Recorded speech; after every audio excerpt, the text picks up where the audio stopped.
തിരുവനന്തപുരം വർക്കലയിൽ യുവാവിന്റെ പരാക്രമം നിരവധി ആളുകളെ ആക്രമിച്ചു. കടകളും കാറുകളും അടിച്ചു തകർത്തു. മണ്ണന്തല സ്വദേശി അലനെ പോലീസ് പിടികൂടി. അലന്റെ ആക്രമണത്തിൽ പരിക്കേറ്റ 2 പേർ ചികിത്സയിലാണ്.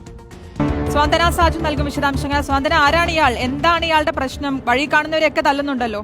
ശ്രുതി, ഇന്ന് രാവിലെ മുതൽക്കാണ് ഈ സംഭവം ഉണ്ടായിരിക്കുന്നത്. ഇയാൾ തിരുവനന്തപുരം മണ്ണന്തല സ്വദേശിയായ അലൻ 35-കാരനാണ് എന്നാണ് ഇപ്പോൾ പോലീസ് വ്യക്തമാക്കിയിരിക്കുന്നത്. ഇന്ന് രാവിലെയാണ് ഇയാൾ രാവിലെ 7 മണിയോടുകൂടി വർക്കലയിലെത്തുന്നു. ആദ്യം ഇയാൾ ആക്രമണം അഴിച്ചുവിടുന്നത് വർക്കല തിരുവമ്പാടിക്കടുത്തുള്ള ഒരു ഹോട്ടലിലാണ്. ഹോട്ടലിലെത്തി രാവിലെ ഹോട്ടൽ തുറന്നു വെച്ചിരിക്കുകയായിരുന്നു. 3 ജീവനക്കാരും അവിടെ ഉണ്ടായിരുന്നു. വന്ന പുറകെ തന്നെ എന്തിനാണ് ഹോട്ടൽ തുറന്നു വെച്ചിരിക്കുന്നതെന്ന് ചോദിച്ച് അവിടെ ഉണ്ടായിരുന്ന 2 ജീവനക്കാരെ ഇയാൾ ആക്രമിക്കുകയാണ് ചെയ്തത്. പിന്നാലെ തന്നെ ഇയാളുടെ കയ്യിലുണ്ടായിരുന്ന ഇരുമ്പ് വടി ഉപയോഗിച്ച് ഇയാൾ ഈ ഹോട്ടലിന്റെ ചില്ലുകളൊക്കെ തകർക്കുകയും പിന്നീട് പുറത്തേക്ക് ഇറങ്ങി വന്ന പുറത്തുണ്ടായിരുന്ന കാറിന്റെ ചില്ലുകൾ തകർക്കുകയും ചെയ്തു. അവിടെ നിന്ന് നേരെ പോയ വഴി തിരുവനന്തപുരം വർക്കല താലൂക്ക് ആശുപത്രിയുടെ അടുത്തെത്തിയപ്പോൾ ആ വഴി നടന്നു പോയിരുന്ന ഒരു അമ്മയും മകനെയും ആക്രമിച്ചു എന്നുള്ള ഒരു വിവരവും പോലീസ് നൽകുന്നുണ്ട്. പക്ഷേ അവരുടെ പേര് വിവരവും മറ്റും ഇതുവരെയും ലഭിച്ചിട്ടില്ല. അതിനുശേഷം ഇയാൾ പോലീസ് സ്റ്റേഷന്റെ ഭാഗത്തേക്ക് വന്നു.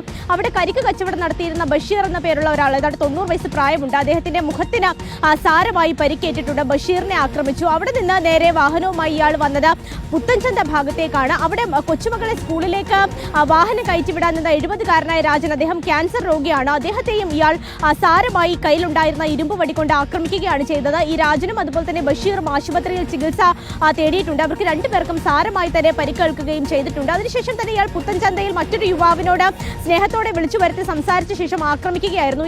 ഈ ആക്രമണം നടത്തിക്കൊണ്ടിരുന്നതിനിടെയാണ് അവിടുത്തെ നാട്ടുകാരെല്ലാം കൂടി ചേർന്ന് ഈ അലനെ പിടിച്ച് പോലീസിൽ ഏൽപ്പിച്ചിരിക്കുന്നത്. എന്താണ് ഇത്തരത്തിൽ നിരവധി ആളുകളെ ആക്രമിക്കാൻ കാരണമായിരിക്കുന്നത് എന്നുള്ള കാര്യത്തിൽ ഇതുവരെയും ഒരു വ്യക്തത പോലീസിന് ലഭിച്ചിട്ടില്ല. അയാൾ മയക്കുമരുന്നോ മറ്റെന്തെങ്കിലും പദാർത്ഥങ്ങൾ ഉപയോഗിച്ചിട്ടുണ്ടോ എന്ന് കണ്ടെത്താനുള്ള ഒരു ശ്രമത്തിൽ തന്നെയാണ് പോലീസ് ഉള്ളത്. ഇയാൾ എത്തിയത് ഒരു ഇലക്ട്രിക് വാഹനത്തിലാണ്, ഓട്ടോമാറ്റിക് വാഹനത്തിലാണ്. എന്തായാലും ആ വാഹനവും ഇപ്പോൾ പോലീസ് കസ്റ്റഡിയിൽ എടുത്തിട്ടുണ്ട്. ഒരു കാരണവും ഇല്ലാതെയാണ് ഇത്രയും ആളുകളെ ഇയാൾ വളരെ ക്രൂരമായി ആക്രമിച്ചിരിക്കുന്നത് എന്നുള്ളതാണ് ശ്രുതി ഇതിൽ ഏറ്റവും പ്രധാനപ്പെട്ട കാര്യം. എന്തായാലും ഇതിന് പിന്നിലെ കാരണം ഇനിയിപ്പോൾ കണ്ടെത്തേണ്ടതുണ്ട്. എന്തായാലും ഈ പ്രതിയെ പോലീസിനെ പിടികൂടാൻ കഴിഞ്ഞിട്ടുണ്ട് എന്നുള്ളതാണ് ഇതിലെ മറ്റൊരു പ്രധാനപ്പെട്ട കാര്യം. വർക്കലയിലാണ് യുവാവിന്റെ പരാക്രമം ഉണ്ടായിരിക്കുന്നത്. നിരവധി ആളുകളെയാണ് ഇയാൾ ആക്രമിച്ചത്. വഴിയിൽ കണ്ടവരെല്ലാം ആക്രമിക്കുന്നതാണ് ദൃശ്യങ്ങളിൽ നിന്ന് വ്യക്തമാകുന്നത്. സ്വാന്തന സാജു ആണ് വിശദാംശങ്ങൾ നൽകിയത്.